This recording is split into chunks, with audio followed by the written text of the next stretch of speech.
Hey everybody, what's up and welcome back to today's video guys. And today guys, I'm going to go ahead and be showing you how to go ahead and add a Gumroad product link to your website. This is a very simple thing to do, so make sure to watch this quick and easy video till the very end, follow my steps correctly, so you can make sure that this works the same for you and you can do this yourself. But yeah guys, let's get straight into it.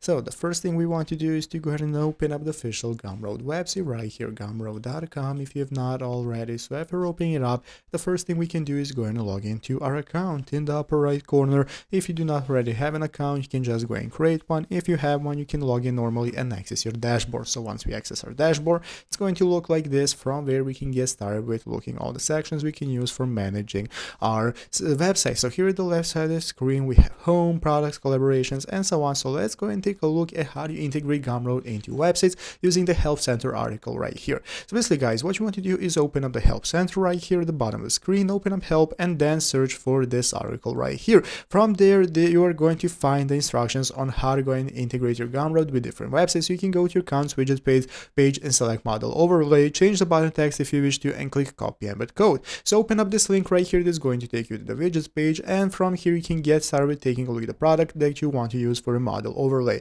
After that, you can copy the link that you're going to get right here. So copy and paste this code into your website. That's going to enable you to paste that product into your website however you prefer. And if you need any more help, just go to this article right here and read what they have to say. But basically, this is the way you want to get started with integrating it with your website. So I hope this video was helpful. If it was, make sure to leave a like, subscribe to the channel. Thanks for watching. Take care and bye.